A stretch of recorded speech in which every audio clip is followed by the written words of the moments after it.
Hello friend, I'm Chris THRALL. I'm a former Royal Marines Commando and I'm the only person I know that has ticked every item off my bucket list.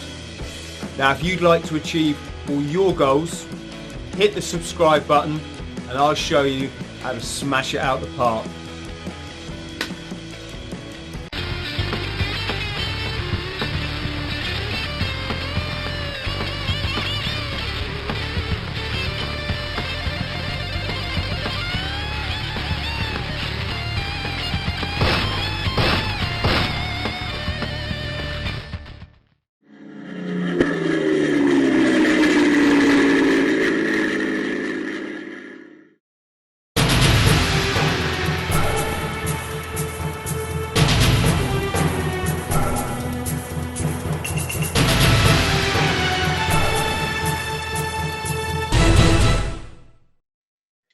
Hello friends and welcome to another edition of the Bought the T-Shirt podcast. As usual, I'm over the moon today because I got yet another fascinating guest, a genuinely nice man. This gentleman supported me when I did my 9 miles run from John O'Groats to Land's End. It really meant a lot to me, and I'm proud to say hello to Colin Maclachlan. Hello, Colin. Hi, a pleasure to virtually meet you again over Zoom. Yes, and I should say I'm not really big on introductions. I like to just chat. But for people who don't know, Colin served how many years in the SAS, Colin? So I served 18 years in the military, the first half with Royal Scots, that's now one Scots, and the second half with the SAS. And maybe people at home will be more familiar having seen you on the television.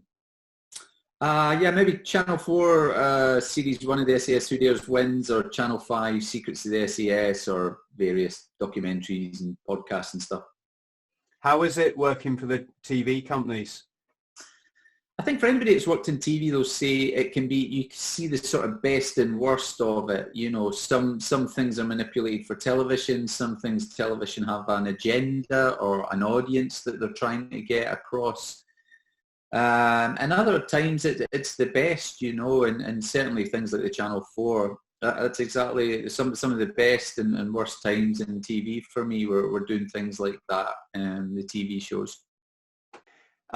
Yeah, no, I agree with you on the TV thing. I've done interviews for the BBC for like 2-hour-long interviews, and I've said one thing, and when the interview comes out, it's like a 25-second soundbite, and they've taken the worst thing that I said in a 2-hour interview to put to their audience. I think you've got to be really careful when you're dealing with these. They're pretty cutthroat, I think, some of them. Yeah, they've been stung quite badly from both television and media, newspapers and stuff, and I think you forget that they have an agenda. So whether it's to try and shock people, have as much shouting and swearing on television, or to make good television from what they think is good television, or whether the newspapers are just trying to sell a headline and that, you know, what you say might be not exciting enough for a headline, so they'll manipulate it that way. I've seen all ends of that, and it makes you quite really restrictive in what you want to say to the media, because you know when you've been stung in the past with any of these things, you're really guarded against it in the future, which is a shame because you want to be frank and open and honest. And generally for me, I am, maybe more so, maybe too much so than what I should be given the background, but I always give people the benefit of the doubt. But yeah, I've been stung quite badly with TV and papers and stuff. Yeah, I mean, are we allowed to talk about that? Because I was really looking forward to reading your book. Yeah, and we can talk about that because one of the things about coronavirus is that it's given me the opportunity to do a lot of writing. And one of the things that happened with The Pilgrim was I would send the manuscript away and it would come back and the MOD would just say no. And I'd say, well, why? And they'd say, well, because it's broken the terms of your disclosure. And I'd say, but if you don't tell me what it is that that needs taken out, I can't edit it. So just recently, only in the last sort of year or so, they've sent me back a redaction document which actually has the stuff broken down in it that needs to come out of it. And I wish they'd sent me that from the start. Is that the MOD, mate?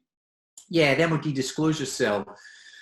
And so over this sort of coronavirus, I've managed to get through the redaction document, edit all the bits they say and send it away. And so they currently have that. So I'm hoping that when they send me this latest draft, and we're now on draft 17, I think, when this latest draft comes back, it'll have the green light. And if it does, I'm hoping the book will be out in time for Christmas this year. Mm. Yeah, it's an interesting one, that. When I've written my memoirs, I'm always really careful. I just anonymize pretty much everybody.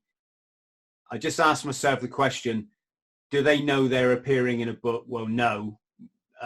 Would they want to? Well, I don't know the answer to that, so I'll just give them a different name. I'll even change a place name just to make it completely anonymous. But of course, the only military kind of thing that was a possible issue was that I was on the Royal Marines detachment on HMS Invincible, and our job was to protect certain weapon systems, and that's kind of like the only thing I think in my book that the only kind of military Secrets Act issue that I've given away. So it wasn't so much, but I get a lot of first-time authors that I'm supporting really worry about a lot of these things, and I always just say, don't overthink it. Probably what your worst scenario is never going to happen. The people you're thinking about are never going to read your book. Anonymize them anyway. But of course, with your story, Colin, that takes on a whole different angle, doesn't it? Is that something that's become more pertinent or prominent since Andy McNabb wrote his book? Yeah, I think in the past, if you were Special Forces in the days of sort of Andy McNabb and stuff, you would be able to write a book and that would be it. And because of Andy McNabb and Chris Ryan writing books, they've brought in disclosure now. So you sign a document, which is like the Official Secrets Act. You sign that before you even go on selection. It's day one of selection. And then I think they get you to sign it again before you leave. And you're bound by that. And so anybody that hasn't signed that or is out with that signing is sort of exempt from that unless they have some kind of agenda they want to go after you for stuff. So we're sort of bound by that, which is fine, but it's supposed to be this sort of two-way transparent process whereby I write a manuscript, I send it to disclosure, they sort of red pen some of it and send it back, and I make sure I edit and take that out. But up till last year, that hasn't happened. All they've said is no. And that's problematic because if you just tell somebody no, they don't know what it is they need to take out of it. Yeah, of course. And when we first started, they said, well, you've got to take everything out from the day you started selection onwards. I said, well, that's unrealistic because A, that can't all be secret. And I've spoke about a lot of this stuff before.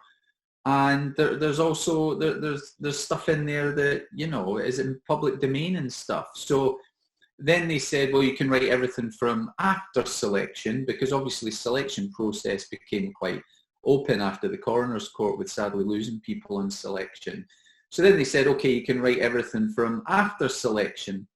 And then it's slowly, this line in the sand that doesn't really exist is slowly moved forward. And now we're at the point where I have this redaction table that actually says specifically line for line what needs taken out or edited. So that's where we're at now, and that's what I've sent back. And hopefully, if I get that back in time for the summer, it'll be out in time for Christmas. But one of the other good things about this virus, if there are positives to take out it, is it gives people a chance to do stuff they wouldn't otherwise, whether it's stuff in the house, writing down their memoirs, taking care of stuff, bits and pieces, seeing family and friends, and doing stuff that you'd sit down and do that you never, the hustle and bustle of life doesn't give you the chance to do that. And so I've been writing another book on resilience. And I think resilience is probably half of all the talks I did last year were probably on resilience, themes around resilience. And I think there's probably no period in our generation where we'll probably need resilience more to get through this period, even if it's just self-motivation for stuff during those weeks of isolation in the house. So I've written this, I've done about 15,000 words now of a sort of resilience book, which hopefully will be the follow-on to The Pilgrim, which is the autobiography. And in there, that'll help all people, whether it's people that are coping with mental health, parents, teachers, business leaders, and all that sort of stuff. So yeah, that's what I've been working away on, as well as painting the fence and doing the hall and cleaning the garage and all the other good stuff everybody's doing. It's a funny time because, you know, I work from home, so I haven't got enough hours in the day anyway, so nothing's really changed. I wish that, you know, lockdown meant that I got my, you know, my working day, and then I had to lock down for another 24 hours and it was in the same day, because then yeah. I work way too much.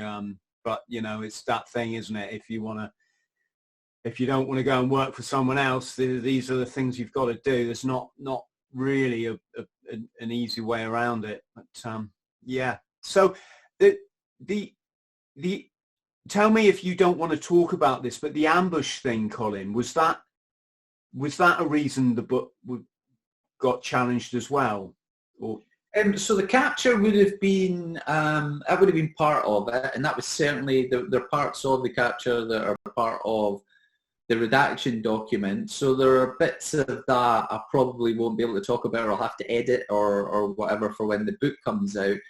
But there's lots of things that you wouldn't think about. So even place names. So instead of naming countries, you know, it'll say, well, you just have to say somewhere in the Middle East. And so sometimes it goes further than what you think. Like, you would just automatically assume that, you know, if we're talking about the Middle East, people, you know, assume where it is that you're talking about. But even stuff like that I've had to edit, and that's stuff that's problematic because most people have common sense when it comes to TTPs and tactics, procedures, whatever it is you're going to talk about. And there's nothing in the book that's secret in terms of a piece of equipment or a tactic. But there's things in there that you think, really? Like, I need to take that out? And it makes you think, you know, and that's why it's been such a long process. And I think because mine's quite operations heavy, like there's a lot of that stuff in it, whereas some of the other books that have been out in the past, I've talked more about people's lives and very little about the Special Forces life.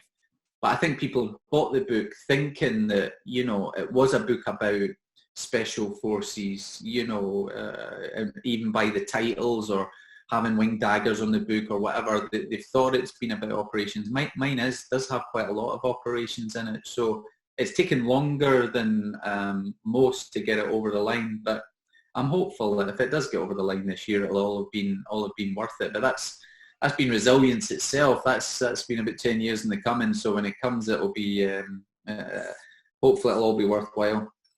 Let's talk about resilience in a bit. I'm just conscious for my sort of younger watchership, if that's a word. They'll be fascinated with the military stuff.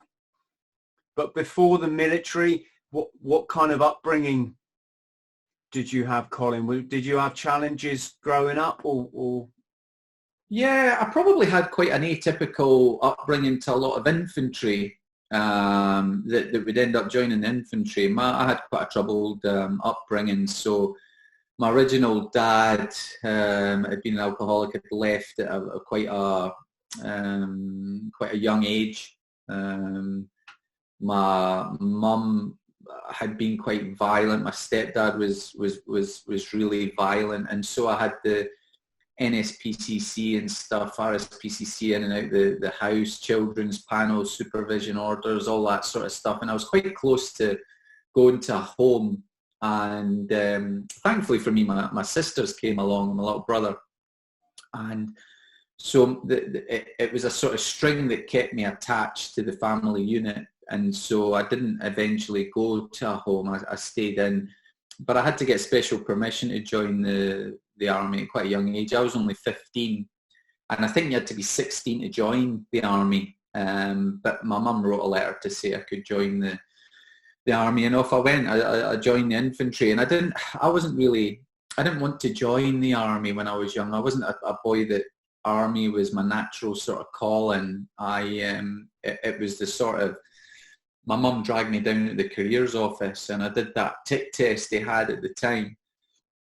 And I think I equalled the highest they had in Bathgate, which probably isn't saying much. And they said, you can join anything you want. And I remember looking around the office, and there was a picture of a guy in short sleeve a blue shirt. He was all tanned, and he was abseiling down a radar dish in Hong Kong. And I said, I want to be that guy. And I still remember it now. It was a telecommunications systems analyst operator. It was a big title, and I remembered the title. And I went home like thinking about this title that I was going to be. And they said, no, it's a year's waiting list, and then it's 2 years training. And it was an RAF job. And my mum said, nah, he's got to be out of the house for the time he's 16. So I joined the infantry 2 weeks later, and I was only about 15 and a half. Which would have been probably one of the youngest soldiers to have joined the British Army. When I first joined, I was too young even to go to Germany, and I was too young to go out to the Gulf the first Gulf when it first started, and I was rear party for the regiment at that time. And of course, in those days, you could go to Ireland at 17, but you weren't old enough to drink, which always makes me think that it's put me in this sort of bubble that, you know, we're sort of used to the environment that we're around. We're products of our environment. And at that age, I was sort of 17, and I could go away to Ireland, but, I wasn't old enough to drink alcohol. But it was strange times. But yeah, I made the best of it, and... if it's any consolation, Colin, I didn't get in the RAF either. I went down to the recruiting office, and I did the tests and stuff, and they called me in for my interview and went, sorry, we don't think you'll stick the training. And at that point, little did I know I was going to go down the Marines recruiting office about a year later and join the Marines, and they obviously didn't have a problem with me. So just shows you the sort of scallywag they'll let in the Royal Marines. Well, it's RAF's loss, and I just think that sometimes we have a weird... You'll always have times in your life where you'll hit these crossroads, and it's so easy to go one way or another, and it can have quite an impact on your life. And I've certainly had a few of them, and it's not necessarily around your own fault or choosing, and I've had a few times where I've had either doors slammed in my face or rejections or failures, and you end up taking a different turn, and that ends up where you end up becoming in life. But yeah, I had one recently with the Territorial Army. I thought I'll join the reserves. I thought because I'll try and keep my hand in and get experience. This was a few years ago. And I went up to Dundee, and 2-3, I think it was, that were up there, and knew some of the guys up there, and they said, yeah, you just need to do this weekend at Glencourse, and then, we'll go up the fan, and then that'll be you, like. And I went to Glencourse, and they didn't really know what to do with me, but I got through the weekend. But at the end of the weekend, you had a medical. And in the medical, the GP says, just duck waddle to the door. And when I did it, he said, you've got flat feet. I said, I can't have flat feet. I've just come out the regs. I've just come out 2-2. He went, no, you've got flat feet, and you can't get in the reserve. So not only did I fail getting in the RAF, I failed getting in the TA as well. Yeah, some things in life it's not worth trying to make sense of them, is it? And you came from an unusual regiment, army regiment background to join the SAS. Weren't you the first person in your regiment for many years to pass the selection? Yeah, I was probably the first in about a generation. I think if you're from the Paras or Marines or some of the other regiments, you've probably got a good idea of what selection's about, and you'll know somebody that's been in or has just recently come back. We probably hadn't had anybody in the SAS for close to 20 years. And your regiment was the... Well, it was the Royal Scots Royal Regiment, First of Foot, and they're the senior infantry regiment in the British Army. They're now called One Scots after they all got sort of amalgamated, and the Royal Scots and the King's Own Scottish Borders got amalgamated into one Scots. So I was going from the Royal Scots, so I'm probably the last Royal Scot to have got in the SAS, because they amalgamated not long after that to become one Scots. And so I didn't really know anything about selection. I knew there was a hills phase and that you went to the jungle, and that was about it. And so my training was quite restricted. I think I got a week off to train the week before selection, which wasn't ideal. But, you know, it was, I just sort of I made the best of it. And I was lucky, you know, I kept injury free and stuff. And sometimes you need a bit of luck to get through these things. And yeah, I was lucky I got through. Did you find, was there map reading on selection? Yeah, so you do a gradual map reading. So when you do the aptitude phase, the first 4 weeks, it's very progressive. So you'll go in groups, everybody will get a chance at map reading, and you'll gradually increase it until at the end you're on your own, you're doing your own navigation, you're covering roughly 4 kilometers an hour over the hills, and culminating in probably endurance, which is about 70 kilometers, 68 kilometers. Wow. In 20 hours. And so your navigation's got to be good, but I think it's got to be better in the jungle. You've got to have micro navigation, you're pacing, and you know, you're trusting in the compass and stuff. And so yeah, your navigation's a big part of it. Yeah. And did you find selection hard, or is that a stupid question?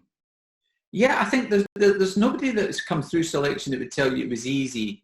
I know there was people in my selection that found parts of it easier than I did, and I certainly, people always say that they've got various parts of selection that they found the hardest, and a lot of people say it's interrogation or it's the jungle. And for me, I think the jungle's the hardest part of selection, generally. For me, the hardest part was the first week, and then gradually it got easier, bizarrely. But you know, I was a really fit soldier. I was a good Royal Scot, and then suddenly I was very average, and I was in the middle of this pool of like 200 people, and I always felt I was in the middle. I was in the middle when I went on selection, and I was in the middle all the way through it. I never felt I was at the front. I wasn't necessarily at the back, but I was just trying to survive day to day, and it just so happened at the end, you know, there's like 12, but I still felt I was in the middle, you know, somewhere just trying to get by. But yeah, it's a hard course. I think it's confusing for those of us that haven't been there. When does selection stop and training start, or have I even got that wrong? Yeah, so selection lasts 6 months, and it's broken into phases. So your first 4 weeks is aptitude up the hills. Next 6 weeks, you'd be in the jungle doing your jungle training. There's an interrogation phase. You're on the run. There's a parachuting phase. There's a CT phase, a sort of counter-terrorist, just sort of typical embassy type phase. So yeah, all in all, it lasts sort of 6 months. And at the end of it, you're allocated a squadron and a troop.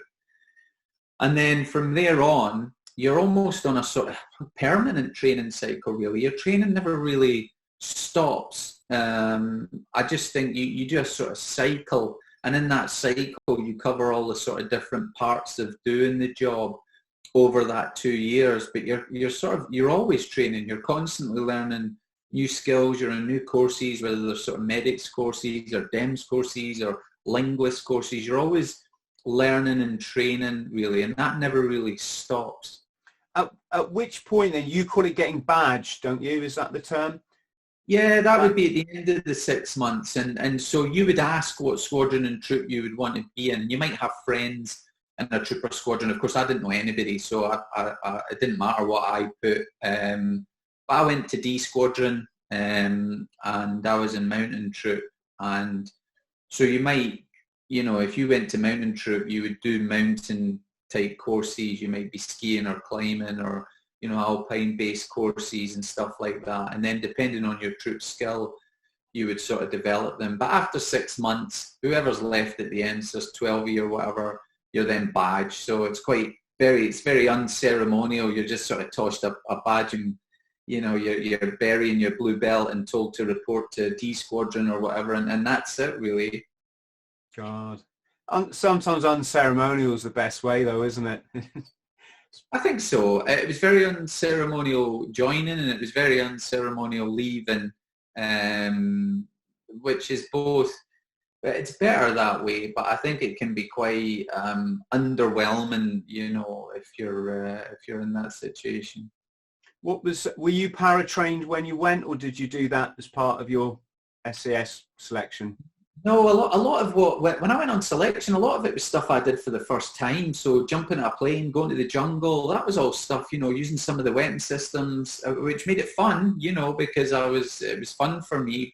And a lot of selection is fun. People forget that it's hard, but it's fun. It's fun being on selection. But yeah, it was the first time I'd been at the jungle, and I was on it with jungle warfare instructors. First time I jumped out a plane, and I was on it with paras and stuff. So, you know, I always felt that, you know, you're in amongst people that have far more experience in a whole number of ways than you, and you're just trying to, you know, sponge, you know, stuff off them and just trying to be a decent team player all the way through it. Is there a lot of focus on team in the SAS? I've heard different sort of notions about that. Yeah, and I think the jungle's probably one of the areas where they pick up on that the most, because you're sort of micro-scrutinized and you're a small enough group of people that the DS can really start to individually scrutinize you and get under your skin and see what you're like, particularly in times of pressure, which is what they'll want to look at. You know, when everybody's tired, when everybody's hungry, when everybody's cold and wet, who just keeps going and keeps the team going and gets the morale and, you know, keeps you on board, and who are the ones that go quiet, go a bit sort of, you know, in the corner, or the ones that become grumpy and snappy or aggressive, because those, you know, those won't be good team players, and those sometimes are the ones that end up getting stand-up fails at the end of the jungle, because they upset a team dynamic rather than bring the team together. Which jungle did you go to, Colin? Well, I went to Belize on selection. Oh no, I went to Brunei on selection, but I went to Belize a bit later on with the regiment. But yeah, Brunei was where I did selection. Mm-hmm. And can you tell us about do they call it the HAHO and HALO course, the skydiving bit? Yeah, and traditionally, HALO and HAHO would only be reserved for the guys that went to air troop. Those would be the ones that did it, unless you'd done it before, you'd come in from Pathfinders or something. But traditionally, it would only be air troop that did HALO and HAHO. We were a bit of our squadron was a bit different. We had one particular task where it required everybody to be HALO and HAHO trained. So I was fortunate enough to go and do the HALO and HAHO course. And then later on, I went and did my own skydiving out at Perris Valley in California, which was great fun. But yeah, normally I wouldn't get to do HALO and HAHO, but I was really glad I did, because it's another really fun part of doing that stuff, you know, jumping out at sort of 30,000 feet in oxygen and being up in the air for sort of 25, 30 minutes and just sort of navigating your way through the skies. Is it that long? Yeah, you can. You can stay in there for a long time. You catch thermals, and a lot of the time they'll use it as a skill to go across borders and stuff. You know, because you're up in the air for such a long time. But of course, that's the opposite to HALO, where you know you're hopping and you're going to pop when you get low. But we managed to do both of them, and I was really glad I did, because it was something I wouldn't normally have got a chance to experience, you know. I mean, I'm quite fascinated there, because I've done the skydiving course and there's a lot of things to be thinking about there, but overall it's just absolutely brilliant fun. Just great, especially when I said to the instructor, or my previous instructor, can I just do a somersault out the plane? And he went, Chris, you're trained now, you do what the fuck you like. And that was it then. So I was just tumbling out the plane every single time. We actually had one guy would do the HAHO, so the high altitude, high opening, and he'd have a bottle of tequila on his webbing sort of belt here on his strap with a straw, and he used to jump out and we would sometimes go up to about 15,000 feet, which technically should have had oxygen. or air, oxygen, one of the two. And he would jump out, pop his chute, and just then literally float all the way down to the ground drinking his tequila, which is a big no-no in skydiving circles, but this is just what this guy did. All the other guys were stoned, so it wasn't too much out of the pattern. You see the difference between sort of British parachuting and American skydiving, and they're sort of polar opposites. And so, we'd wait for the weather. We'd be lucky to get jumping on a day when we're at sort of Netheravon or wherever we're doing the parachuting. And then you go to Perris Valley, you do your sort of initial, whatever it was, 12 jumps. And then that was you. You were free to pack your own chute, get yourself on the plane and just chuck yourself out whenever. And it was just such a freedom and a responsibility that comes with it. But it was one that you weren't used to, particularly being a soldier when you're told of everything that you need to do. And, it was mad. Yeah, I did both my private pilot's license and skydiving license in Florida. Yeah. And the benefit of that was the weather windows were they almost guaranteed it was sunny weather all through the day, and then they'd always have the storm in the evening, or the time of year I went there they did. Yeah. Whereas had I done those courses in the UK, and I got both of them done in 5 weeks. Whereas if I'd done it in the UK, we'd probably be talking 1 or 2 years because of the weather, and also the strictness of the criteria in Britain. Colin, you've gone a bit dark there, mate. I don't know if that's just Scotland, but let me turn the. Is that? In fact, I'll turn that one off behind me because that would be annoying, Matt. Is that any better? It might be okay. I wouldn't worry too much. Try it. Is that any better? Yeah. I can tell all my mates that I've been ordering a SAS guy around today. Quite right. My missus does all the time, so get it while it's hot.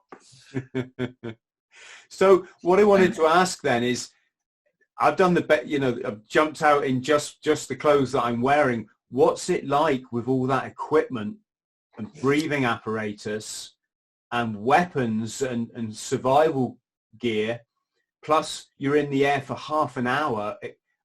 To me, that just reeks that something is going to go badly wrong. Yeah, I think there's a lot to think about. I think especially when you're up around, as soon as the plane goes above 12,000, you have to get onto your oxygen. And so everybody's oxygened up, and they'll go around checking to make sure no one's oxygen's cut off, because if it is, you'll go unconscious, and there's a guy that goes around just checking, make sure everyone's okay and there's no leaks. And then once you go out around 30,000, it's really cold. And so you've got your puffer jacket, you've got all your layers, you've got your gloves, and you've got something on under your helmet and everything, because it's really cold up there at 30,000 feet. And then I think once you get down to, I think it's around 12,000, you come off the oxygen, but you're also stripping off layers and unzipping because you're hot now as you come down. But sometimes, you can get down quite quick, but sometimes if you catch thermals when you're up there, it can stay up for quite a bit. And of course, you've got your little tray in front of you that's got your sort of GPS, your map and your compass, and so you're navigating where you're going. And then as you come out the clouds, because normally the clouds will sit at whatever level, and as you go through the clouds, and I always wondered what clouds felt like, and they're sort of, I always thought, but they're quite sort of cold, slightly moist as you touch them, as you come through the clouds. And then as you come through the clouds, you see everybody else, and you're all sort of gathering in a line coming down and towards the target. So no, it was great fun, absolutely great fun. I loved the skydiving. What happened if you got split up from your team? Yeah, sometimes that could happen, and maybe your instruments are off or whatever. And I guess once you landed, you'd have to get on the radio and say, look, this is where I am. I'm maybe off target or whatever. It very rarely happened. It's bizarrely how accurate it ends up, and that'll be a lot to do with people doing the maths in terms of dropping people out, going at a speed so that most people are stacked up, that they're not going to be too far away. But there has been times, I recall one time when we were due to get dropped off, and we were dropped off out at sea, but we would drift over the sea and land on land, and the winds turned and did a 180, and we all landed in the sea, and so we all had to get picked up by ribs. So we're literally all floating around in the sea in different areas waiting to get picked up. So yeah, things can happen, and anything that deals with nature, you know, you're open to the environments. Do you have a life jacket if you're near the water?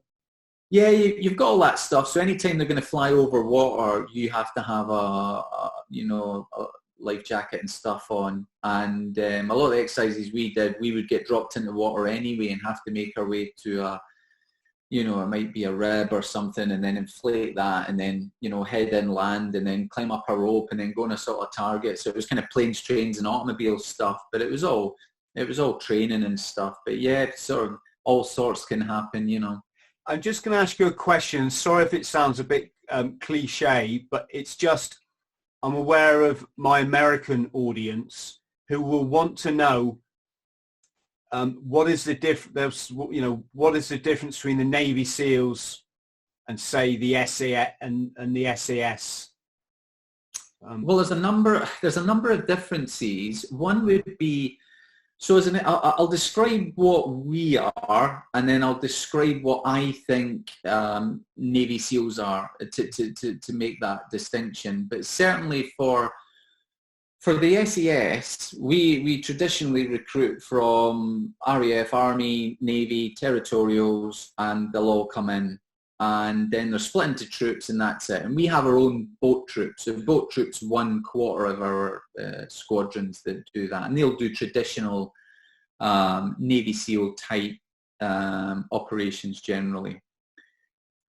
What happens normally for the SBS, the Special Boat Service, is that they are primarily recruited from Marines, and that Marines will then join the SBS, and the SBS will then do their boat course, which our boat troop guys go and do with them. Now that SBS boat course and sort of parts of the Marine course will be similar to what the Navy SEALs go through when they do their training. And the Navy SEALs, in my understanding, is that SEAL Team 6 are the sort of main counter-terrorist unit within the Navy SEALs. They'll go through quite a rigorous sort of Marine-based selection process, which will have different modules attached to it. But then Navy SEALs, and this is where some people get mixed up, Navy SEALs are probably, particularly SEAL Team 6, are predominantly the main sort of door kickers, counter-terrorism unit within the US. People think it's Delta Force. Delta Force are completely separate, and Delta Force were modelled on the SAS.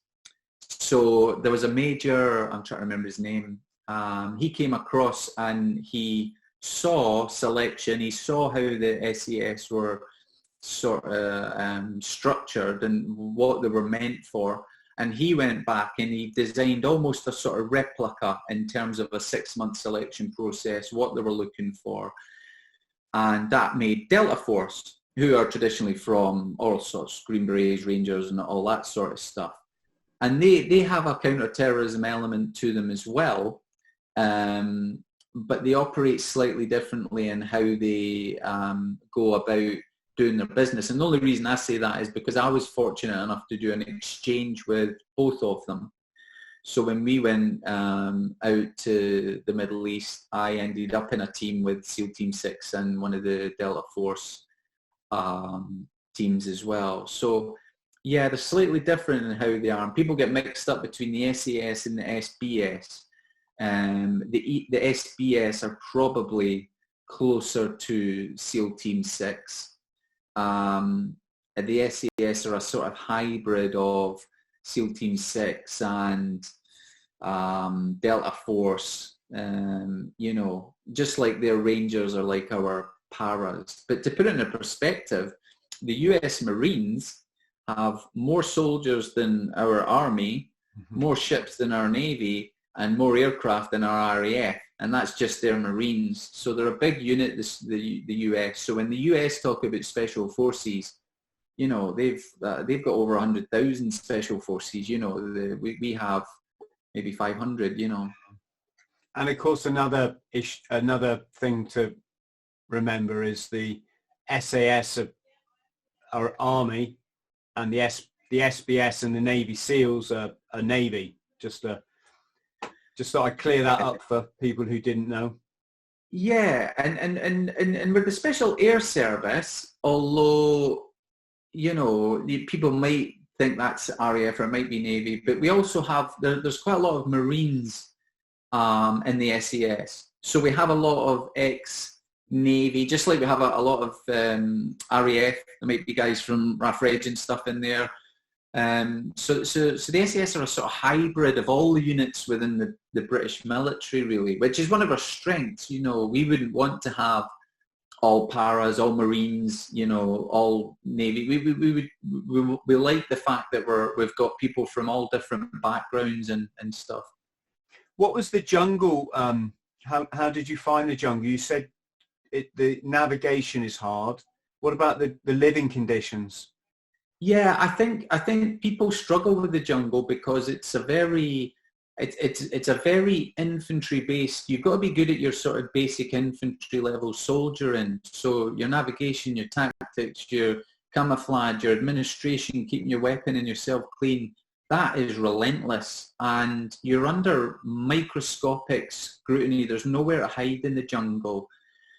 I'll give you an example. We would go out on patrol all day. One of you would be the patrol leader for that day. You would be in charge of the navigation when you took stops, when you did your SIG skeds and all that.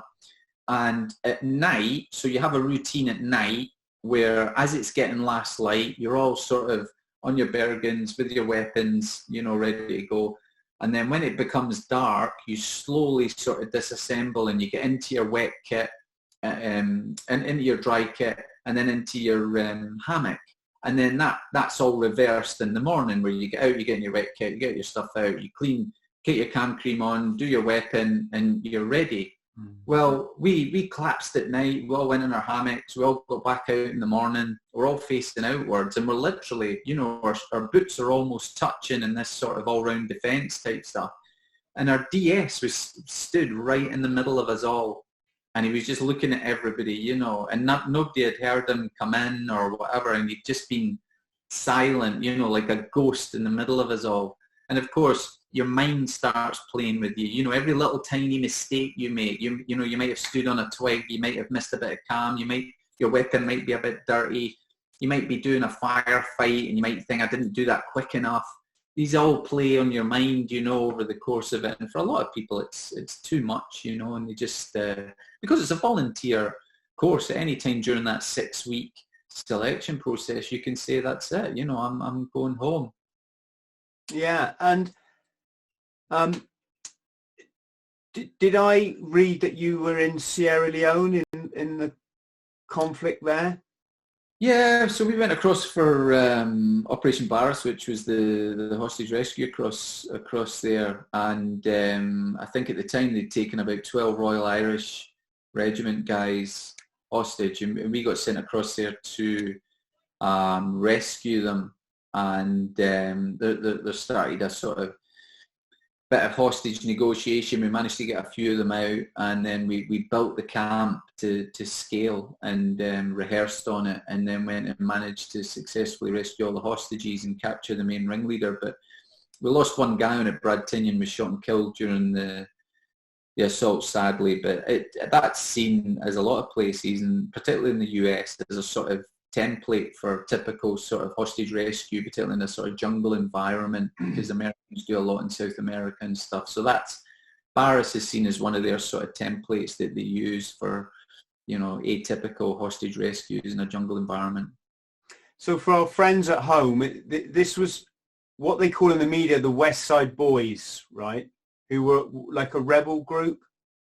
Yeah, a sort of rebel guerrilla group that had taken over the country. Nasty piece of work, high on drugs and alcohol, hacking off arms and legs, taking lots of hostages.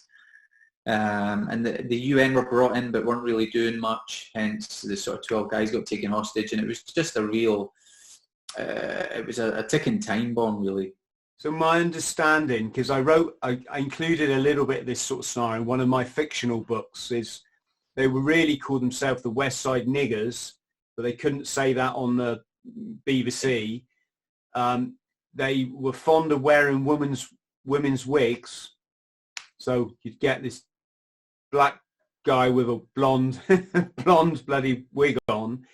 They had this kind of amulets, you know, voodoo sort of witch doctor kind of stuff to give them superpowers.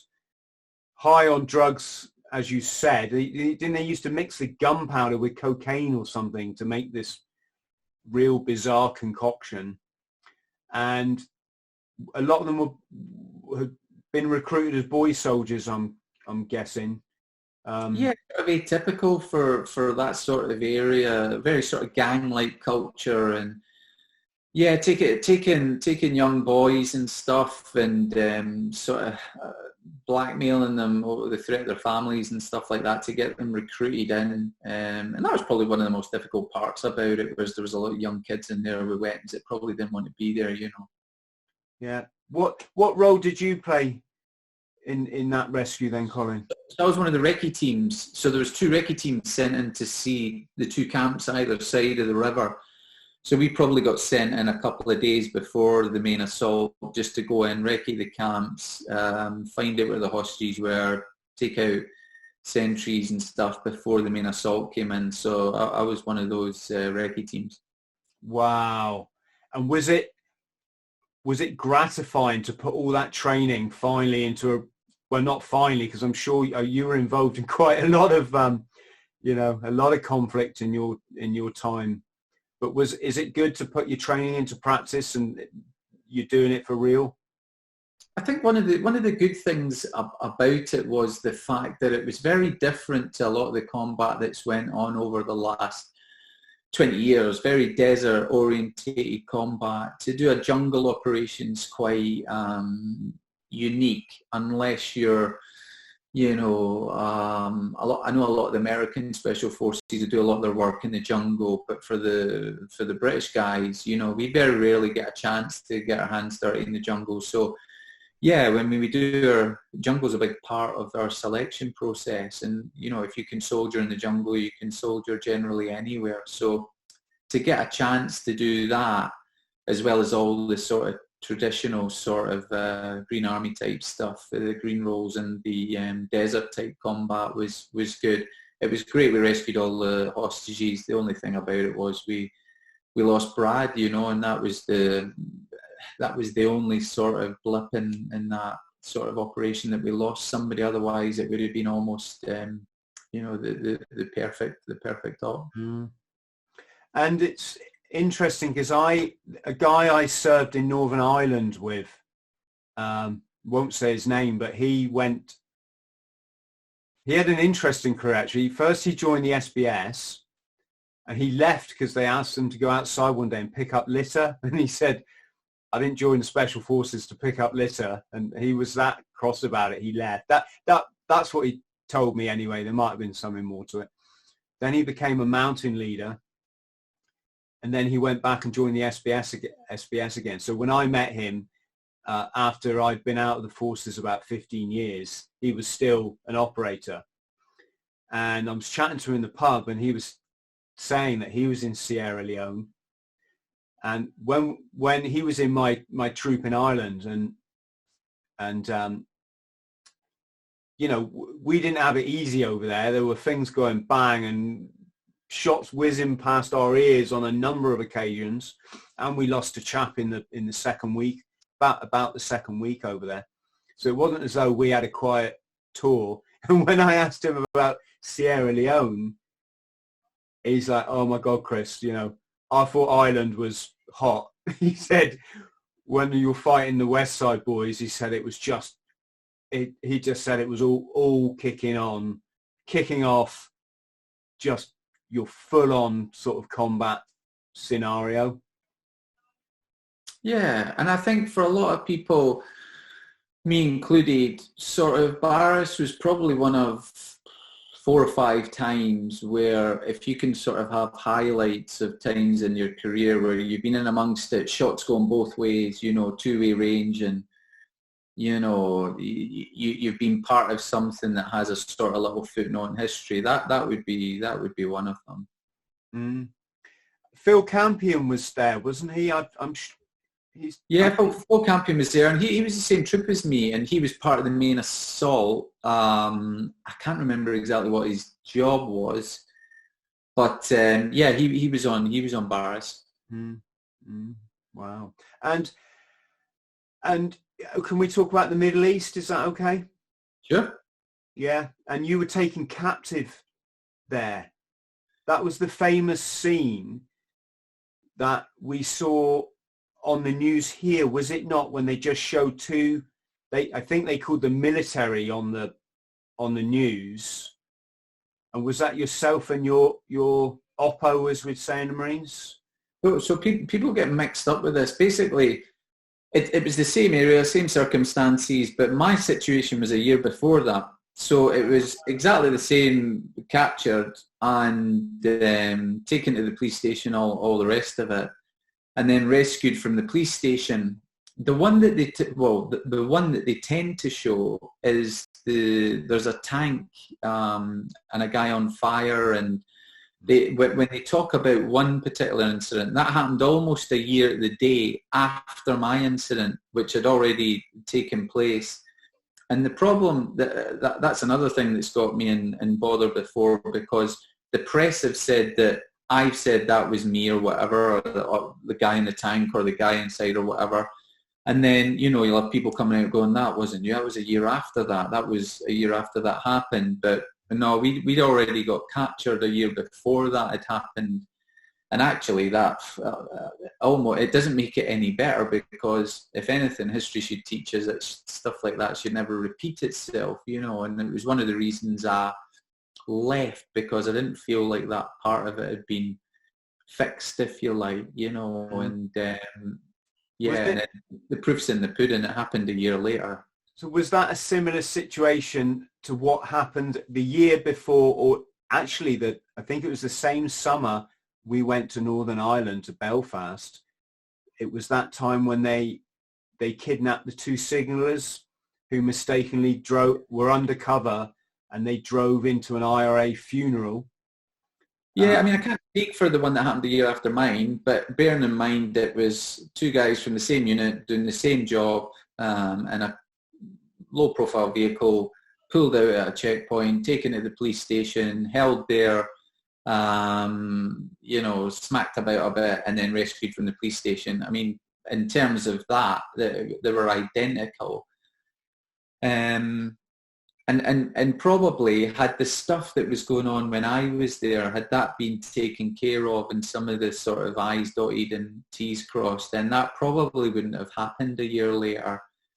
And it almost sort of indicated my reasons for coming out, because I thought, this isn't something, I've always had this sort of bit about me that if something's not fixed, I feel quite frustrated about it. Like, well, there's nothing to stop that, happening again. It might be a military thing, or it might be from childhood or whatever, but I've always had one of those things where if something's broken, I'll be the guy that goes completely out of his way to go and fix it for something so, minuscule. Even if it's walk a mile back down the road to tell the guy gave me the wrong set of directions, I'll be that guy. So, yeah, it was almost identical in terms of what happened, in terms of the players involved and where it took place and stuff. But that one, I think, was a year after. So one was 2004 and one was 2005, I think. Can you talk us through what happened? Well, basically lifted, but there was a number of things that could have been better. So things like our communications and QRF, or Quick Reaction Force, wasn't in place. Our vehicles kept breaking down, didn't probably have the right weapon systems and armour for the vehicles and stuff, and so it was just a series of small things that can all add up to a big thing.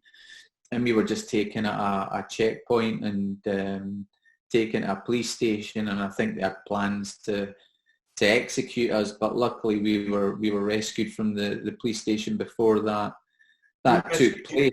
Who rescued you, Colin?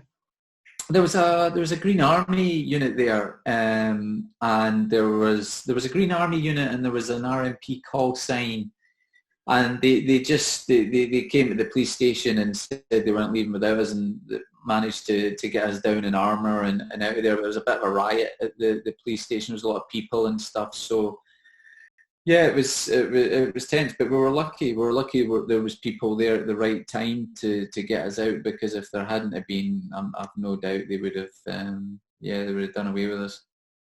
So they were beating you up a bit. Yes, we were slapped a bit, and I think it wasn't probably dissimilar to anything you go through in training for the sort of interrogation phase. Nothing, weren't pulling teeth or breaking bones or anything, just try to slap you around, and they're obviously looking for some kind of information, or I'm not sure if they knew initially who we were. They probably did by the end of it, but yeah. And it must have been a relief for you that they didn't feature you in the media, because that was always a big no-no, wasn't it, about SAS men showing their identities? Yeah, and there was brief bits about it, and they had video and photographs of us, so I couldn't really operate in Badr after that, because they had a lot of footage of us. So I was moved up to Baghdad, and again, that's when I sort of did the exchange with Delta and SEAL Team 6 and stuff, and I got out not long after that. How is it, people often talk about the difference in attitudes of the British forces and the American forces. I know Ben Griffin talks a lot about, from what I've heard from his speeches, he's worked alongside the SBS and the SEALs in the Middle East, and he said they had a very much more gung-ho approach. Is that fair to say? Yeah, I'd probably agree with that. I think there's a lot more about sort of individual stuff. They're less deep on the sort of planning actions on side of it. They're just pretty much, the door opens and just sort of go with it. So yeah, they're a little bit like that. When we went into Saddam's palace, when we first went into the sort of bunker and that, I know there was there was lots of silver and gold lying about, and there was sort of Picassos on the wall, and they were just sort of smashing them with the bayonets and rolling them up and putting them down their things. And I think the only thing I got was Saddam's business cards with his gold italic writing and some of his bonds that he'd signed. Those were things I thought were worth having, so I had them. But they were mad for it, but they could act really quickly. They were a lot quicker to mobilize than us, I thought. So if they got a piece of intelligence in, they'd be out the door in minutes, whereas we had to verify it, confirm it, have 2 or 3 different means of verifying that, then get it signed off for approval and then go off. So we might have been slower to move, and they had their own cordon force, they had the Rangers doing their sort of perimeter security and stuff. We never had that. Things have changed. I think we've become a lot more like the American model. We have this FSG with the paras and stuff, and we have the signals and the medics and everything sort of making it a bigger SF group, which makes it, quicker in a way to mobilize, because you have that sort of security with you. We've also become similar to the Americans in terms of we've shrunk our regulars and tried to expand our reserves, although it hasn't really happened to great success in the UK. But I think they're always trying to emulate that American model of doing that. Is it, how do you go undercover in a country where people look quite different to you? Yeah, it's very difficult, and I think you either go all out and you go undercover, or you just do the best you can. And for us, we did the best we can. So, you might have fake tan, hair dye, contact lenses, you might wear a dish dash, but that's about as much as you can do. You're not going to survive someone who actually gets up close with you, talks to you, or even, drives by quite close to you. But it's enough to get by. The problem is, when you're risking that on a long-term basis, it's a matter of time. And we were problematic in that we weren't quite like the Americans either. The Americans had big signs on their bases saying, you know, anybody taking photographs outside will be shot, and they'd follow through with that. We didn't have that sort of stuff. For the British, they said to us, the front gate is where our jurisdiction stops. So that chicane, you know, that's the end of our jurisdiction. So somebody can sit at the end of that with a video camera and film us all day. There's nothing we can do about it. You know, very typically British, you know, way of looking at things where rules are rules. And so that was problematic for us because we would be videoed every day as we came out in the cars, and it was a matter of time before they knew what cars we used. Was it the moment when you realised you were being effectively taken hostage?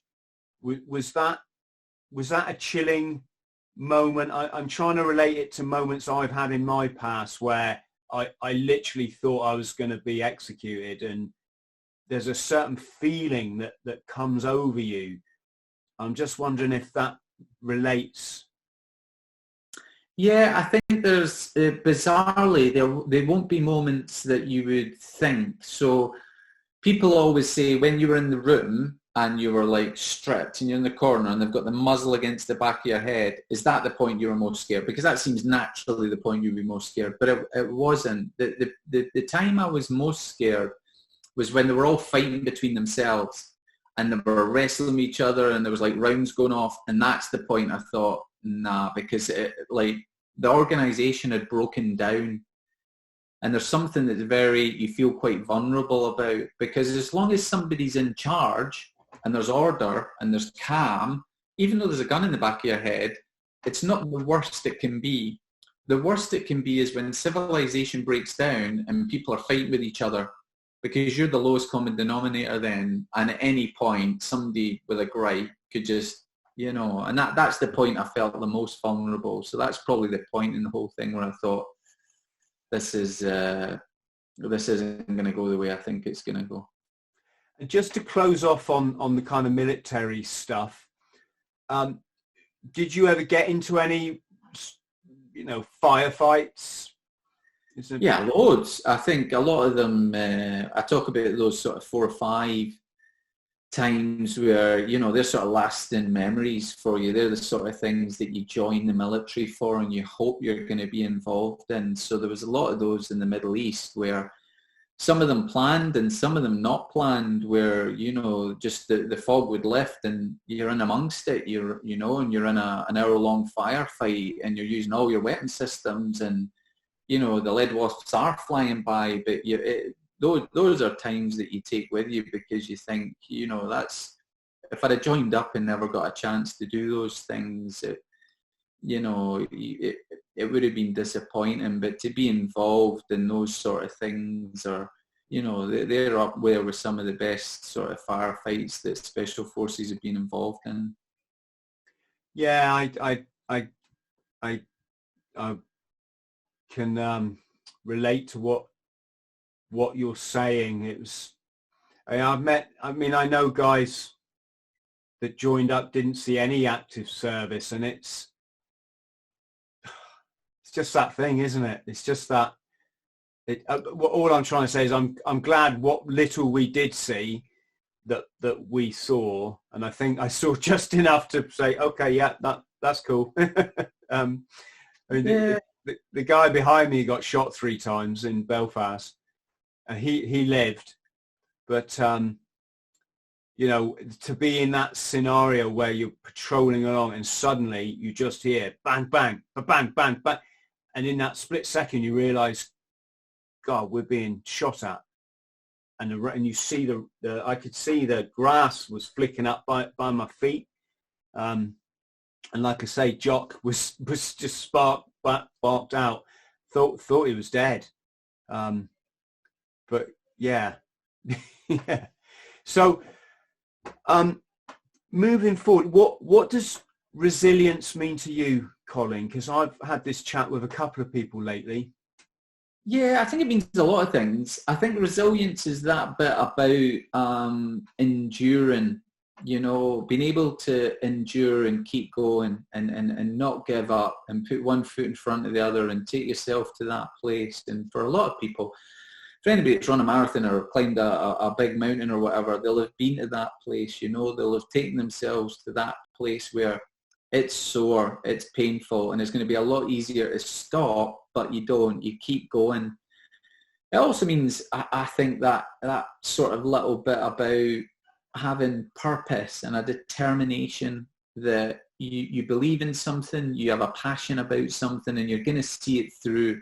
And even if you're faced with, closed doors, rejections, failures, hiccups, you'll keep going. It's not enough to persuade you to give up. And I think that's a little bit about resilience as well. And just thinking about the consequences. There's been lots of times when I've been scared out my wits, but the difference is I've went that way rather than that way, because I've thought, what are the consequences? What are the consequences if I do and if I don't, if I go left or if I go right? And sometimes if we just think about the consequences, it helps us make the right decisions a lot of the time. Yes. Yeah, I think I'm when I'm doing my life coaching bit, I just tell people that the scariest thing about fear is the running away from it bit. You just turn around and face it and let it wash over you, then that's probably your first point of tackling this, stressful, anxiety-producing situation. It's the running away which conditions your body to be more scared the next time, a similar scenario occurs. And I think with fear is one of those things that if you've had that experience of fear, the majority of the power that's come with the fear has come from in your head. So the first time you've jumped at an airplane, you've had a bit of fear. The next time there's been a little bit less, a little bit less, a little bit less, until you've got just enough fear to be healthy, to make you think about all the things you need to remember, but enough confidence and knowledge to know what's probably going to happen. And that's the same as if you're doing public speaking, or if you're getting in a boxing ring for the first time, or whatever it is that you're going to do that you're scared about becomes inherently less scary the more you do it, which means the thing you're doing isn't inherently less scary the more you do it. It's what goes on in your head. And I think having that knowledge can help sometimes, and knowing that you're the gatekeeper of your emotion. You're the one that decides how scared, happy, angry you're going to be. You've got the key that decides when that happens, how much it happens. People can influence it. People can try and make you scared, but they're not. They're making you turn the key. Ultimately, it's always you that turns the key, or the dial that depends how much you're going to adopt any of these emotions. And I think knowing that sometimes can help. It's a useful tool sometimes. It's interesting as well, isn't it? Because without sort of going too deep into it, I didn't get the most support. Just like yourself, I had not, quite a traumatic childhood in places. It was too traumatic for what any child should really experience. But I don't know how much of that meant gives me this resilience, and I'm resilient in some areas and I'm not resilient in, it's not like a skill that once you've got it, you're home free. Maybe I should give an example. So when it comes to running 1,000 miles pretty much non-stop, that was never an issue in my mind. But when it comes to, being a good father, that's where I have to really work on my skill set, And yeah, I think it's a useful topic. I think that whole thing about nature, nurture, resilience, how much are we born with, how much can we train it? And I think, well, I'll give you some examples. This is my perspective on it, and it's without any data, scientific, psychological experience, but I always think we're born with a resilience tank, like in a car, and we gradually, as we get older, fill it. And then we get to a certain age and that's it. But it's all sort of experience driven. So when we were a baby, if you think about it, if we learn to walk, how many times do we fall over? We fall over all the time, but we learn to keep doing it. We keep going, until we can walk. And we fall over hundreds of times. But it doesn't stop us. It doesn't make us think, we failed, or I won't try that again. We keep going until we master it. And then we're on to running and all the rest of it. As we get older, we go through schools and stuff like that, and we acknowledge things like failure, shame, embarrassment, rejection. And it becomes a thing that's a very negative thing when you fail at something. We become less brave about, failing or trying, because we think once we fail once, I don't like that. I don't like that fail thing. I just like succeeding and smashing it. And so it becomes very hard for us to have a resilience. And so gradually it takes a bit of a dip. And then, it's up to us to build it up. And it's experiences that make us top that resilience up. But unfortunately, some of those things can be quite traumatic, but they can super top up our resilience tank, but only in those areas. And so sometimes you see that families that have been through trauma suddenly become more resilient at the end of it. It wasn't because they were born with a certain amount and then it suddenly appeared. It's because experience has given them that resilience. So I think there's a bit of both nature and nurture, but I think there's more in terms of we build our experiences, build our resilience. And I think if you've been through stuff, yeah, sure, that helps. But as we get older, we slowly add to our resilience. Yeah, God, I could probably talk for hours just on this subject. I'm writing a book on it. Yeah, well, there you go. There you go. Yeah, I think my trouble is I just think too deeply on, it's not that I think too deep, you can never think too deeply. It's just, I see through just the complexity of just a simple thing like resilience. For example, young people today, many of them are really kind of pleasant. I don't really know how to frame that in another way. They're just really, take a young man, a really nice, like I went to Lympstone, where the Marines train.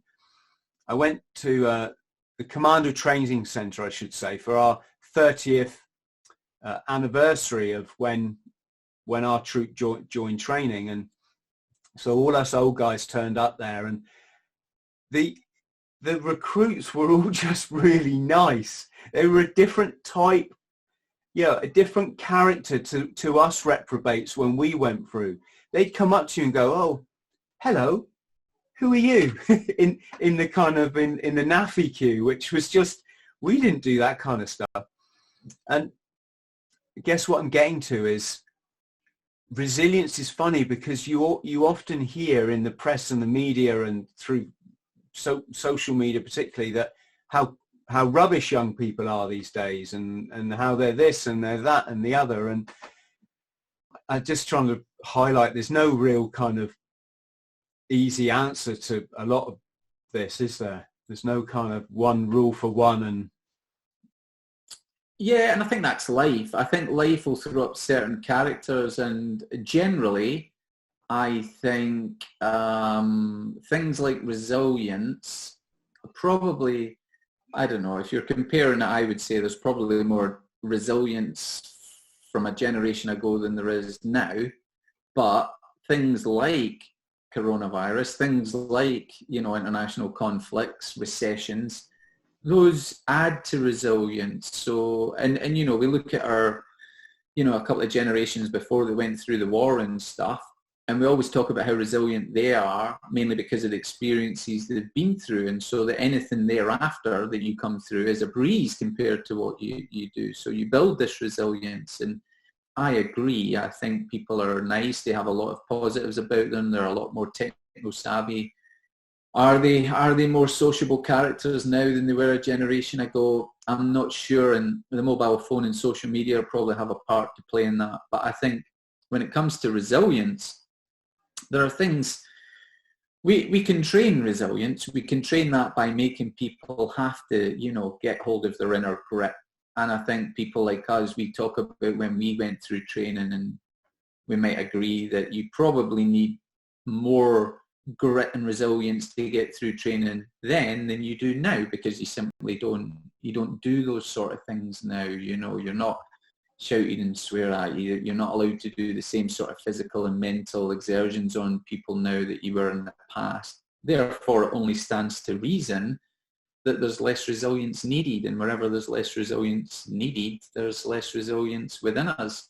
So it's an interesting one, but things like this COVID and recessions and international conflicts, they bring out resilience in people. And I think one of the things about this COVID is it's bringing out the best and worst in people. And it doesn't take much for things to break down, but you're seeing some of the best in people just coming out, just wanting good for everybody in general, even at their own expense. You know, our NHS is now the new front line, you know, the new special forces, and we're lucky to have them. And we see the worst in people as well, people just thinking for themselves or making it about themselves. So yeah, it's things like that that break up society. And it's interesting to note that, you know, we're suffering an epidemic of military suicides at the moment. Clearly, there's a lot of damaged, predominantly young men, because they make up the majority of our armed forces, but of course, women as well, taking their own lives. And that almost flies counter to the thing that the military makes you resilient, right? Or our training teaches us to be resilient, because there's some kind of disconnect or breakdown there, isn't there? Yeah, well, I think there's a number of things at play. I think it's quite complex. So the military generally will make you more resilient. That's probably a fair statement. But one of the things that the military does is it prepares you for things. So if I'm going to go off to the desert, I'm going to go to the jungle, I'm going to jump out a plane. I prepare for it. There's an element of training, and I've got people around me who are going through the same challenges and struggles and successes. When you go out into Civvy Street, you lose that network, and some more than others. And there's no training for Civvy Street. You don't do a Civvy training course. You just are put in Civvy Street, sink or swim. And if you've lost that network, and you're also going through difficult circumstances, and you're also part of an age and gender group that already make up the bulk of you know suicide. So males, 16 to 40 make up a large portion of those that commit suicide. If you add all those things into the mix, and then just tweak with a couple of the dials, whether it's they're going through bad social events, it might be family breakups, it might be stuff with the children, might be job issues, might be drug and alcohol, might be recession, COVID, isolation. Those are a lot of things, ingredients to throw in the mix. And we're a group within the UK that has a big veteran population. Then it's going to take its toll. And certainly for us as a charity, and I just talk about our own Who Dares Cares, we're seeing a lot more traffic now with people that are worried about isolation jobs, family networks, and it's tough. And yeah, it flies in the face of resilience, but we've always been resilient because we've had an element of training and people around us. When we lose that, we just lose our stabilizers a wee bit sometimes. And, and for a lot of people, they won't see it as that way. They won't see it as I've lost my resilience or whatever. For a lot of them, they'll see it as quite a selfless thing to do. They're sort of removing themselves as burdens in society, obviously wrongly, but in their eyes, some of them, that's the way they see it. And so it's really problematic, and it's difficult, even just for us as a small charity and with local networks, keeping hold of people, like reaching out to them. This makes it difficult. And so even things like dropping off food hampers or getting around people to fill in forms and stuff, difficult at the minute. And so it leads to its own stuff. Never mind the big charities have a lot more things on the plate. So Who Dares Cares? Who's your who do you cater to? Well, emergency services, armed forces, but generally anybody with mental health. But we have a lot of ex armed forces on our books. And we're generally regionalised, so we're sort of central belt in Scotland. There's a few sort of individuals and locations doing stuff for us, but generally we're sort of central belt in Scotland, so the sort of veteran community there. But we have a few ex-fireys, prison service, police on our books and stuff as well. A lot of NHS past and still serving that are on our books helping us out and stuff, and we just try and do what we can. So on one side there's a social side of it. We'll do our walk, talk and brews. Every now and again we'll have a sort of boot camp, or we'll go up the hills, hoping that people will just create networks and reach out to us when they're feeling bad. And then on the other side we'll do things like the food hampers, or sort of our little sessions where we try and make people aware of some of the stuff, the issues they've got going on, and what they can do to help.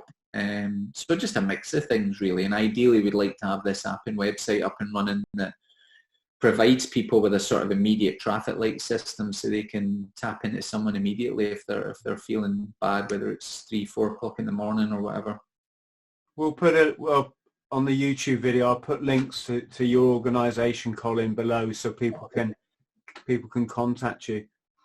So just to finish up, you've done quite a bit of public speaking work, what we used to call public speaking. They call it keynote speaking and inspirational speaking.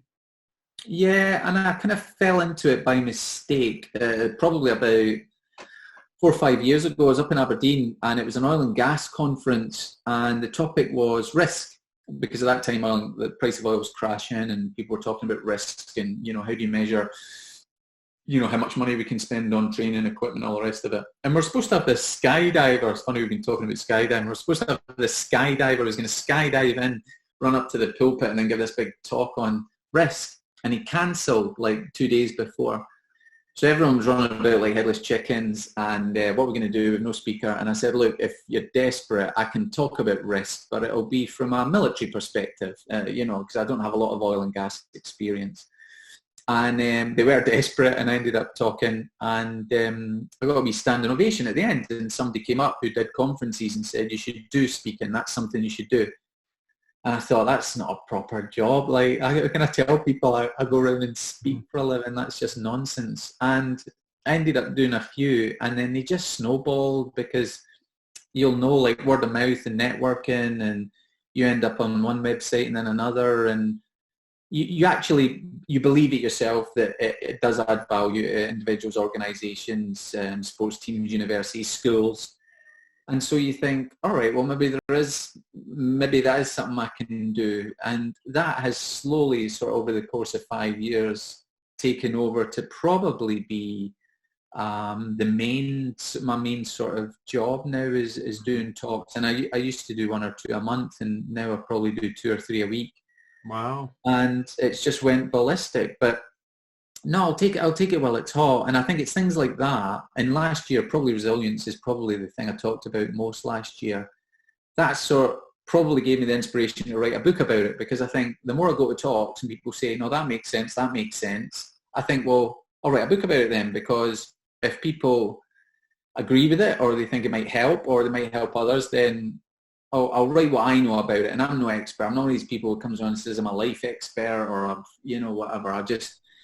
There's things that have helped me, and if they help others, great. But one thing I do have that's unique is probably the experiences I've been through, just like what everybody's been through, just like what you've been through. So where I can use that, I do, if it helps, if it adds to the narrative, if it's exciting, if it makes it sort of real in a way, rather than just I went to university and I read a book on it, then I do it. So among the sort of motion capture stuff and the surveillance training and the TV and book stuff, public speaking's probably the main thing I do at the minute. Good. Again, for people watching, I'll put a link below where people can get hold of you. I didn't ask you one thing. What was it like being on the television? I think television can be quite surreal. I think you always think you're someone, you sound like someone, you look like someone, and then you see yourself on TV, and it's always quite different to what you envisaged, rightly or wrongly. Normally in the negative for most people that have seen themselves on TV. But I think I think we spoke about this at the beginning. I think I pushed the record button, but with respect to the SAS Who Dares Wins program, was that how was that? Yeah, it was fun, and when it first started, I think it was quite real and gritty. It wasn't trying to set out to manipulate TV or bring people in with backstories or be about shouting and swearing. It was actually about what is selection and do people have what it takes, and will people be encouraged from watching normal individuals push themselves beyond the boundaries. And from that side of things, I really liked it, and I really liked the mental side of it, because anybody can be physically fit, go to a gym or whatever, but the mental side, I think, is one thing that separates us at all levels. It separates individuals, athletes, sports teams, business leaders. It's something that, you know, that resilience is a key part of it, and sometimes that can be the making or breaking of you. Yeah, I think nobody shouts and swears at you on selection, and why would they? Because, you know, nobody shouts and swears at you when you're behind enemy lines, so you've got to be trusted to be able to just do the stuff on your own without having it. And shouting and swearing doesn't really work, because, you know, the first time you shout and swear at somebody, it has effect, and then gradually thereafter, it has very little effect. And so if you've tried that at, you know, people you know, or your children, if you shout at your children, yeah, the first time that might have effect, but gradually it will have less and less until every time you shout at them, it doesn't really have any effect, you know, because they're used to it. So yeah, that side of it was a bit disappointing. And then obviously they've got all these celebrities involved, like a lot of other shows, and they've tried to manufacture the television a little bit on what they think is good TV, whereas I think just getting ordinary people on is and let the show run. It will make good TV. You don't have to try and manipulate it. But I enjoyed the show. I enjoyed how it set out what it was trying to do, how it motivated people, either the people that were on it or people watching through the TV sets, and if it inspired them to get out or get training or to, you know, try new things or improve their sort of mental resilience, and that can only be a good thing. And we need a bit more of that. I think we live in a minute where we've got quite a shallow pool of sort of positive male and female role models, you know, and, you know, when we look at a lot of celebrities, you know, no wonder we're sort of feeding the younger generations with sort of maybe the qualities we're not the proudest of. And social media's got a lot to do with that. But I think, you know, I think when I grew up, I think it just seems to me that we had a lot more, you know, positive male and females out there that were doing stuff for all the right reasons, and maybe we're going a little bit the other way. But no, I enjoy TV. I've always enjoyed TV. I've always want to get involved in TV as long as the right sort of projects, the right sort of things, you know, that I'd want to do. So yeah, hopefully, you know, it'll continue, and it gives you platforms to do other things. Was it easy to get on with those other guys? Yeah, I think that's a particular sort of military and then special forces trait, is that you know, you have an ability to get on with other people, you know, you have a job to do. And so I think I'm quite an easy person to get on with, you know. I don't have a lot of I don't get hung up about a lot, and I'm not afraid to, you know, get stuck in when, you know, when times are tough and you have to roll the sleeves up. So no, I think I'm generally an easy person to get on with. And TV can create things. It can create monsters and egos and stuff like that. And I think sometimes where teams have initially got involved in things, the longer things have went on and the bigger either egos or personalities or characters have got, then the harder it is to keep that team dynamic. But certainly for me, no, I was fine. Can put me in most teams. Do you think that the finalists on that program, I always think that obviously it goes without saying they do really well to get to the end. I mean, it's not the easiest of tests in itself, but maybe I'm not looking at this right, but they always just have that veneer of being a civilian. I mean, I know they haven't been in the military, so I'm probably answering my own question. I just always say to my girlfriend, yeah, they've done amazing to get to the end and they've won the show or become runner-up or whatever, but they they're not SAS material. Do you have No, any view on that? yes, they might be SBS material, but no, I'm only joking. No, I think no, I think you only get a week with these people, 8-9 days at most, and so it's very difficult to manufacture a 6-month grueling, intensive soldier-like course in 8 days with civilians. And of course, health and safety has a big part to play on that. So there's things that you can't do, that you can do on selection, and you're not really testing their soldiering skills. And that's why I say the jungle would be very difficult, because you've got to be all over that. It's all very well running up a hill with a pack on your back, but that's not really what makes you SAS. So it's very difficult. And no, there's no way that any of the people that come through that would get into the SAS. And I'd be surprised if any of them got through the aptitude phase, never mind anything else. But, it's a TV show, and the more it goes on, the more it's becoming like a TV show and away from reality. Is there a lot of, well, again, I think I know the answer to my own question, but there's a lot of manipulation in front of it, behind the cameras going on, I'm guessing. Like you said, the people they pick for the show, some of them have got hidden kind of histories that are then just happen to be kind of exposed as they go through the process.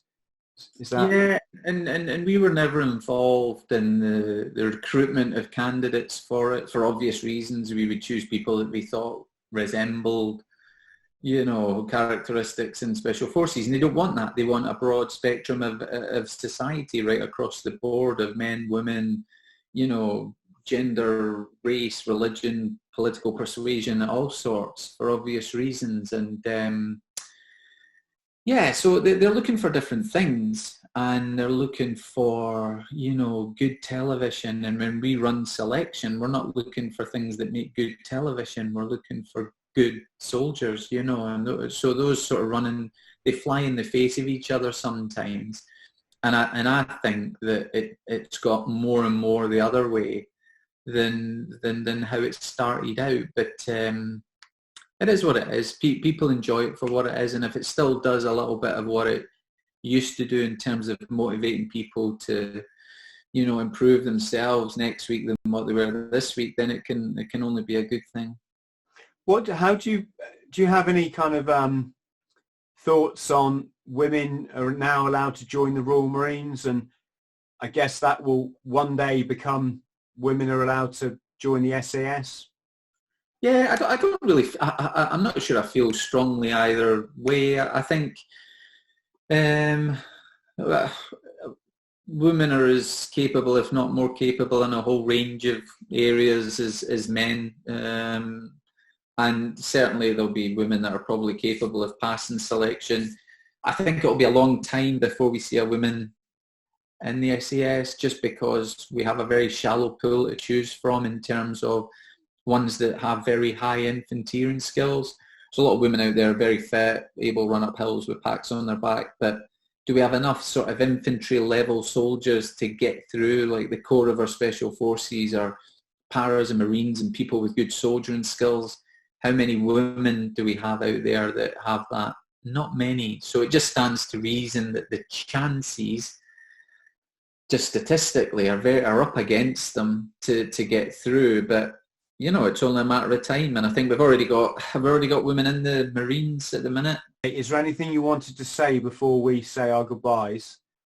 Not at all. I would just say to everybody in there, hang in there. Like you're doing, whether you're getting stuff done in and around the house, keeping networks with local people that are around you, or getting involved with some of the campaigns that are on. You've probably seen I did that applaud for NHS. Our women's doing the rounds at the minute, or you might be doing some of your local charity stuff in the areas you are. So keep involved, and you know where I am if you need me. Colin, thank you ever so much. Stay on the line. I'm just going to basically say goodbye, which means hitting the record button off. To our friends at home, thank you ever so much for watching the Bought the T-Shirt podcast. If you could please like and subscribe, I'd really appreciate it. And of course, a massive thank you to Colin for joining us. See you all Thanks, soon.